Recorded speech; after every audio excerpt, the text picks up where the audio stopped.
Τα κρεμμύδια είναι γεμάτα με θρεπτικά συστατικά, βιταμίνες, μέταλλα και ευεργετικές φυτικές ενώσεις που προσφέρουν πολλά ωφέλη για την ανθρώπινη υγεία. Μερικά από τα πιο σημαντικά ωφέλη των κρεμμυδιών περιλαμβάνουν: ενίσχυση του ανοσοποιητικού συστήματος.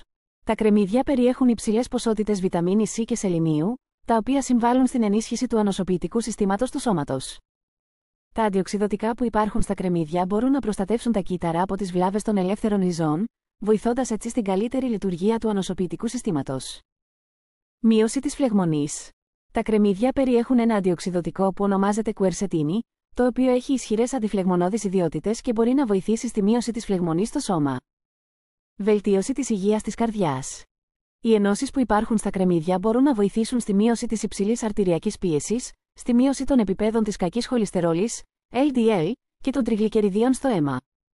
Τα κρεμμύδια περιέχουν φλαβονοειδή που εμποδίζουν τη συγκόλληση των αιμοπεταλίων, μειώνοντας τον κίνδυνο σχηματισμού θρόμβων αίματος και, κατά συνέπεια, καρδιακών προσβολών και εγκεφαλικών επεισοδίων. Ρύθμιση του σακχάρου στο αίμα. Ορισμένες μελέτες έχουν δείξει ότι τα κρεμμύδια μπορούν να βοηθήσουν στη ρύθμιση των επιπέδων σακχάρου στο αίμα και να είναι ωφέλιμα για άτομα με διαβήτη.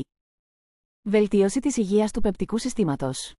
Τα κρεμμύδια είναι καλή πηγή φυτικών ινών και πρεβιωτικών, τα οποία είναι απαραίτητα για ένα υγιές πεπτικό σύστημα. Τα πρεβιωτικά που υπάρχουν στα κρεμμύδια τρέφουν τα ωφέλιμα βακτήρια του εντέρου, βοηθώντας τη βελτίωση της πέψης, στην αύξηση της ανοσίας και στη μείωση της φλεγμονής στο έντερο. Πρόληψη ορισμένων μορφών καρκίνου.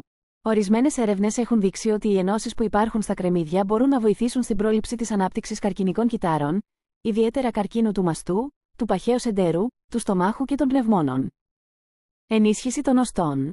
Μελέτες έχουν δείξει ότι η κατανάλωση κρεμμυδιών μπορεί να βοηθήσει στη βελτίωση της οστικής πυκνότητας, ιδιαίτερα σε ηλικιωμένες γυναίκες, και να μειώσει τον κίνδυνο οστεοπόρωσης. Αντιβακτηριακές ιδιότητες. Τα κρεμμύδια περιέχουν ενώσεις που έχουν αντιβακτηριακές ιδιότητες και μπορούν να βοηθήσουν στην καταπολέμηση ορισμένων επιβλαβών βακτηρίων. Άλλα ωφέλη. Βελτίωση του ύπνου. Ενίσχυση της όρασης, ιδιαίτερα το νερό κρεμμυδιού. Βελτίωση της υγείας του δέρματος και των μαλλιών. Μείωση του κινδύνου εμφάνισης Αλσχάιμερ. Ανακούφιση από τους πόνους των αρθρώσεων. Είναι σημαντικό να σημειωθεί ότι τα περισσότερα από αυτά τα ωφέλη προκύπτουν από την τακτική κατανάλωση κρεμμυδιών ως μέρος μιας υγιεινής διατροφής. Επιπλέον, ορισμένες ιδιότητες ενδέχεται να χρειάζονται περισσότερη έρευνα για να αποδειχθούν οριστικά.